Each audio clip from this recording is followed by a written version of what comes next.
जय हिंद। आज के क्लास में हम लोग मनोविज्ञान के कुछ महत्वपूर्ण लघु उत्तरीय प्रश्नों पर चर्चा करेंगे। आइए प्रारंभ करते हैं। आज का पहला प्रश्न है, सेवार्थी अथवा रोगी केंद्रित चिकित्सा क्या है? तो सेवार्थी केंद्रित चिकित्सा अथवा रोगी केंद्रित चिकित्सा से आप क्या समझते हैं? आप लिखेंगे, सेवार्थी केंद्रित चिकित्सा पद्धति का विकास कार्ल रोजर्स ने किया था। चिकित्सा के इस पद्धति में स्व के संप्रत्यय की भूमिका महत्वपूर्ण होती है। इस पद्धति में चिकित्सक रोगी के प्रति सहृदय होकर उसमें सुरक्षा की भावना उत्पन्न करता है। दूसरा प्रश्न, गेस्टाल्ट चिकित्सा क्या है या गेस्टाल्ट चिकित्सा से आप क्या समझते हैं? आपका उत्तर होगा, गेस्टाल्ट चिकित्सा जिसका प्रतिपादन जर्मनी के मनोवैज्ञानिक फ्रेडरिक के द्वारा किया गया था। गेस्टाल्ट चिकित्सा का मूल उद्देश्य व्यक्ति की आत्म जागरूकता एवं आत्म स्वीकारोक्ति के स्तर को बढ़ाना है। चिकित्सा के इस विधि का प्रयोग रोगी पर सामूहिक रूप से किया जाता है।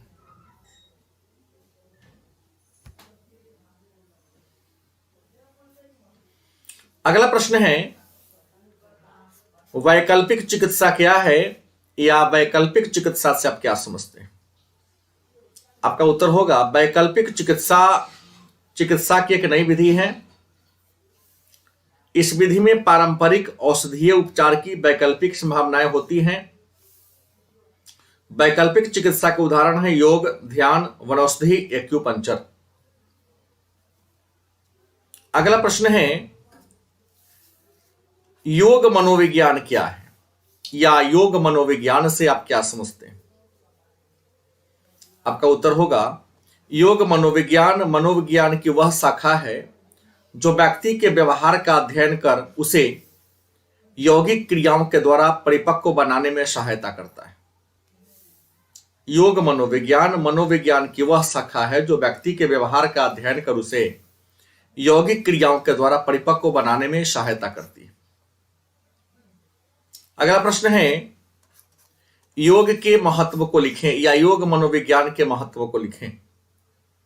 आप लिखेंगे, चित्त के स्वरूप को जानने में, मतलब योग मनोविज्ञान का निम्नलिखित महत्व है। पहला, चित्त के महत्व को जानने में। दूसरा, चित्त को एकाग्र रखने में। तीसरा, परम तत्व अर्थात परमेश्वर को जानने में। इसके अनुसार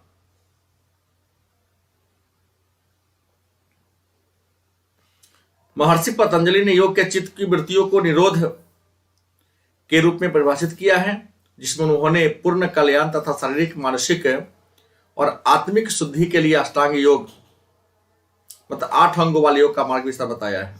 अष्टांग योग को 8 अलग अलग चरणों वाला मार्ग नहीं समझना चाहिए। यह 8 आयामों वाला मार्ग है, जिसमें 8 आयामों का अभ्यास एक साथ किया जाता है। योग के 8 अंग हैं, यम, नियम, आसन, प्राणायाम, प्रत्याहार, धारण, ध्यान, समाधि। अगला प्रश्न, विद्युत आक्षेपी चिकित्सा क्या है या विद्युत आक्षेपी चिकित्सा से आप क्या समझते हैं? आपका उत्तर होगा, विद्युत आक्षेपी चिकित्सा मनोचिकित्सा की एक मानक विधि है। सामान्यतः इसे आघात चिकित्सा या आम भाषा में बिजली के झटके कहा जाता है। यह एक ध्रुवीय अवसाद का एक जैविक उपचार है, जिसमें रोगी के सिर से इलेक्ट्रोड संलग्न कर उसमें विद्युत धारा प्रवाहित करके मस्तिष्क तक पहुंचाई जाती है। यह तीव्र अवसाद के रोगियों पर प्रभावी होता है जिन पर औषधि चिकित्सा असफल हो जाती है। चिकित्सा की इस विधि का विकास सर्लेटी तथा बिनी ने किया था। चिकित्सा का यह विधि मानसिक रोगियों के लिए उपयोगी है और इससे कोई खतरा नहीं होता है। अगला प्रश्न है, प्राणायाम क्या है या प्राणायाम से आप क्या समझते हैं? आपका उत्तर होगा, प्राणायाम जिसका संबंध सांस लेने के नियम से है। यह चिकित्सा की एक वैकल्पिक विधि है। इसका मानव के शारीरिक और मानसिक स्वास्थ्य पर उत्तम प्रभाव पड़ता है। धैर्य के साथ लंबी व आरामदायक तरीके से सांस लेने और सांस छोड़ने के तकनीक को प्राणायाम कहते हैं। अगला प्रश्न है, सामाजिक मनोविज्ञान क्या है, या सामाजिक मनोविज्ञान से आप क्या समझते हैं? आपका उत्तर होगा, सामाजिक मनोविज्ञान मनोविज्ञान की एक शाखा है जिसमें किसी व्यक्ति के व्यवहार किस प्रकार से दूसरे व्यक्ति तथा उसके सामाजिक परिवेश से प्रभावित होता है का अध्ययन करते हैं। अगला प्रश्न है, सामाजिक व्यवहार की व्याख्या करें।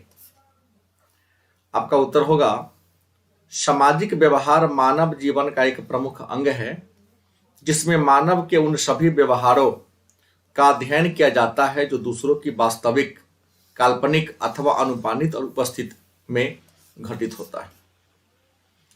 मतलब सामाजिक व्यवहार मानव जीवन का एक प्रमुख अंग है जिसमें मानव के उन सभी व्यवहारों का अध्ययन किया जाता है जो दूसरों की वास्तविक, काल्पनिक अथवा अनुमानित उपस्थिति में घटित होता है।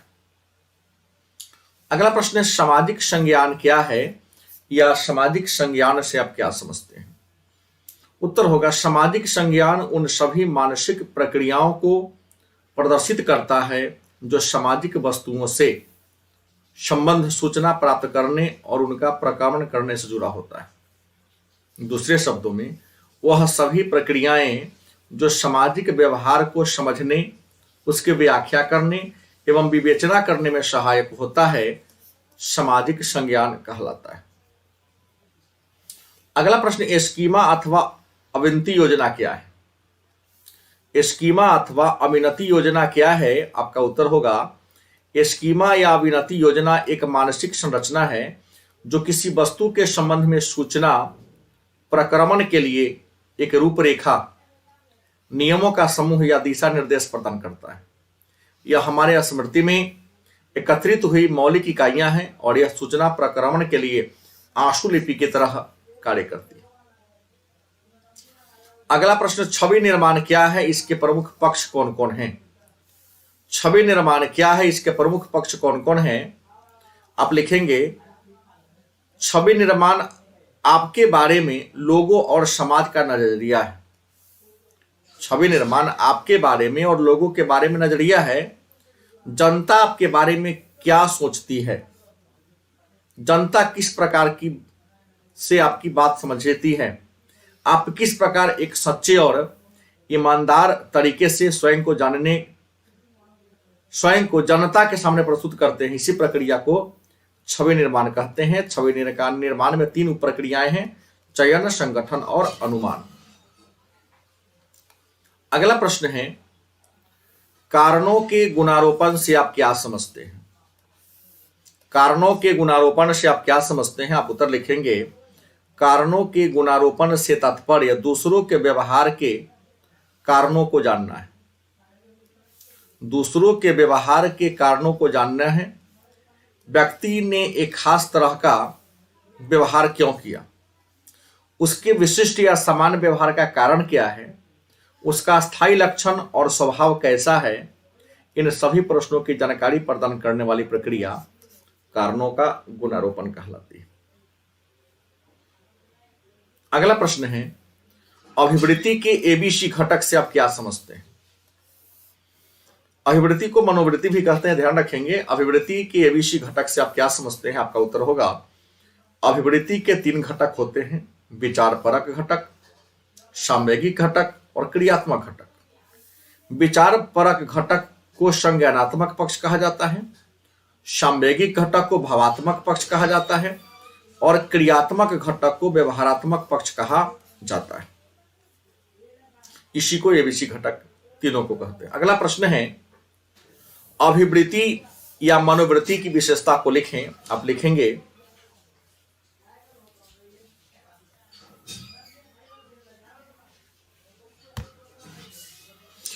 अभिवृत्ति की 4 विशेषताएं हैं। नंबर 1,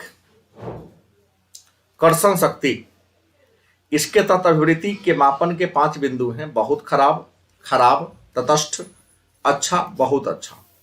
दूसरा है चरम सीमा। यह बताती है कि अभिवृत्ति सकारात्मक है या नकारात्मक। तीसरा, सरलता या जटिलता, इसका मतलब है एक व्यापक अभिवृत्ति के अंतर्गत कितनी अभिवृत्तियां होती हैं। चौथा है केंद्रीयता, यह अभिवृत्ति के विशेष समूह भूमिका को दर्शाता है। अगला प्रश्न है, अभिवृत्ति निर्माण एवं परिवर्तन के प्रक्रिया को लिखें। अभिवृत्ति निर्माण एवं परिवर्तन के प्रक्रिया को लिखें। अब लिखेंगे, अभिवृत्तियां जन्मजात नहीं होती हैं, यह इसका निर्माण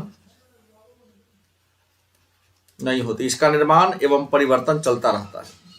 मानव की उम्र बढ़ने के साथ साथ उसकी अभिवृत्ति का विकास होता है। विद्वानों के अनुसार अनुभव तथा दूसरों से अंतःक्रिया करके अभिवृत्तियां सीखी जाती है। अभिवृत्ति निर्माण या परिवर्तन के प्रमुख प्रक्रिया हैं साहचर्य के द्वारा अभिवृत्तियों का अधिगम, पुरस्कार या दंड के द्वारा अभिवृत्तियों को सीखना, प्रतिरूपण द्वारा अभिवृत्ति को सीखना, सूचना के प्रभाव से अधिगम। अगला प्रश्न है, अभिवृत्ति निर्माण को प्रभावित करने वाले प्रमुख कारक कौन कौन हैं। अभिवृत्ति निर्माण को प्रभावित करने वाले प्रमुख कारक कौन कौन हैं। आपका उत्तर होगा, अभिवृत्ति निर्माण को प्रभावित करने वाले प्रमुख कारक निम्नलिखित हैं। नंबर 1, परिवार एवं विद्यालय का परिवेश। दूसरा, संदर्भ समूह। तीसरा, व्यक्तिगत अनुभव। चौथा, संचार के माध्यम। अगला प्रश्न है, अभिवृत्ति परिवर्तन में महत्वपूर्ण निर्णायक तत्व कौन कौन है। अभिवृत्ति परिवर्तन में प्रमुख या महत्वपूर्ण निर्णायक तत्व कौन कौन है। उत्तर होगा, अभिवृत्ति के परिवर्तन में महत्वपूर्ण निर्णायक तत्व है समूह में परिवर्तन, किसी समूह या आदर्श व्यक्ति की निकटता, सांस्कृतिक कारक, मनोवैज्ञानिक कारक, स्कूल और कॉलेज, व्यक्तिगत अनुभव, दबाव समूह या समूह दबाव, व्यक्तिगत और अभिवृत्ति परिवर्तन, अपेक्षित समूह का निर्माण, समूह का माध्यम और व्यक्तिगत प्रभाव, प्रवचन घटक, सांस्कृतिक विभिन्नताएं, ये हैं अभिवृत्ति को प्रभावित करने वाले कारक। अगला प्रश्न, समाज परोपकारी व्यवहार अथवा प्रसामाजिक व्यवहार से आप क्या समझते हैं। समाज परोपकारी व्यवहार अथवा प्रसामाजिक व्यवहार से आप क्या समझते हैं। आपका उत्तर होगा, ऐसा व्यवहार जो दूसरों के लिए या संपूर्ण समाज के लिए हितकर हो, समाज परोपकारी व्यवहार कहलाता है। दूसरे शब्दों में, बिना किसी स्वार्थ के दूसरों की भला करना या दूसरों के हित में काम करना समाज परोपकारी व्यवहार कहलाता है। अगला प्रश्न है, समाज परोपकारी व्यवहार की विशेषता को लिखें। अब लिखेंगे, समाज परोपकारी व्यवहार की प्रमुख विशेषता निम्नलिखित हैं। नंबर 1, इसका उद्देश्य व्यक्तियों को लाभ पहुंचाना या उनका भला करना होना चाहिए। दूसरा, यह निस्वार्थ होना चाहिए। तीसरा, व्यक्ति अपनी स्वेच्छा से करे, ना कि किसी के दबाव के कारण। तीसरा, इसमें व्यक्ति को सहायता करने के लिए कठिनाइयों का सामना करना पड़ता है या कीमत चुकानी पड़ती है। अगला प्रश्न है, समाज परोपकारी व्यवहार को प्रभावित करने वाले घटक कौन कौन हैं। समाज परोपकारी व्यवहार को प्रभावित करने वाले घटक कौन कौन हैं। उत्तर होगा, समाज परोपकारी व्यवहार को प्रभावित करने वाले घटक निम्नलिखित हैं। नंबर 1, यह व्यक्ति की सहज प्रकृति है। दूसरा, यह अधिगम के द्वारा प्रभावित होता है। तीसरा, संस्कृति भी इससे प्रभावित होती है। चौथा, यह सामाजिक उत्तरदायित्व पर आधारित है। चौथा, यह परस्परता के मानक पर आधारित है। पांचवा, यह न्याय संगतता या समानता पर आधारित है। अगला प्रश्न है, पूर्वाग्रह क्या है या पूर्वाग्रह से आप क्या समझते हैं। आपका उत्तर होगा, पूर्वाग्रह का अर्थ है पूर्व निर्णय, अर्थात किसी मामले के तथ्यों की जांच किए बिना ही राय बना लेना या मन में निर्णय ले लेना पूर्वाग्रह कहलाता है। मतलब किसी के बारे में जांच पड़ताल किए बिना उसके बारे में उसके गुण या अवगुण का पता लगा लेना पूर्वाग्रह कहलाता है। अगला है, पूर्वाग्रह के स्रोत कौन कौन हैं। अब लिखेंगे, पूर्वाग्रह के निम्नलिखित स्रोत हैं। मतलब 1, अधिगम। दूसरा, बलि का बकरा बनाना। तीसरा, सामाजिक अनन्यता। चौथा, सत्य के संप्रत्यय का आधार तत्व। पांचवा, स्वतः साधक भविष्योक्ति। अगला प्रश्न है, बलि का बकरा बनाना से आप क्या समझते हैं। बलि का बकरा बनाना से आप क्या समझते हैं।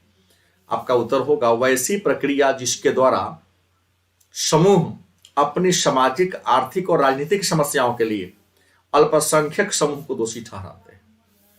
वैसी प्रक्रिया जिसके द्वारा समूह अपनी सामाजिक, आर्थिक और राजनीतिक समस्याओं के लिए अल्पसंख्यक समूह को दोषी ठहराते हैं, बलि का बकरा बनाना कह लेते हैं। अगला प्रश्न है, पूर्वाग्रह के उत्पत्ति के प्रमुख कारक कौन कौन हैं? आपका उत्तर होगा पूर्वाग्रह के उत्पत्ति के प्रमुख कारक निम्नलिखित हैं। नंबर 1, असामान्य व्यक्तित्व। दूसरा, हताश आवश्यकताएं। तीसरा, दोषपूर्ण समायोजन। चौथा, आत्मरक्षा। पांचवा, सामाजिक अनुरूपता की चाह। छठा, सामाजिक दूरी। सातवां, सांस्कृतिक अंतर। आठवां, सामाजिक परिस्थितियां। सामाजिक निषेध और प्रतिबंध, आर्थिक स्थितियां, विशिष्टता की भावना। अगला प्रश्न है, पूर्वाग्रह के नियंत्रण की युक्तियां या विधियां कौन कौन है? मतलब पूर्वाग्रह पर आप कैसे नियंत्रण कर सकते हो या पूर्वाग्रह पर नियंत्रण करने के तरीके कौन कौन है? आपका उत्तर होगा पूर्वाग्रह के नियंत्रण के प्रमुख युक्ति मतलब विधि निम्नलिखित है। पहला, पूर्वाग्रह के अधिगम के अवसर को कम करना। दूसरा, अभिवृत्तियों के परिवर्तन करना। तीसरा, अंतः समूह के आधार पर संकुचित सामाजिक अनन्यता के महत्व को कम करना। अगला, अंतः समूह संपर्क को बढ़ाना। अगला, दो समूहों के प्रतियोगी संदर्भ के स्थान पर सहयोगी संदर्भ की स्थापना करना। अगला, समूहों के बीच घनिष्ठता की भावना को बढ़ाना। तो आज के क्लास में इतना ही। इससे आगे के जो महत्वपूर्ण प्रश्न हैं उसके बारे में चर्चा अगले के क्लास में होगी। धन्यवाद।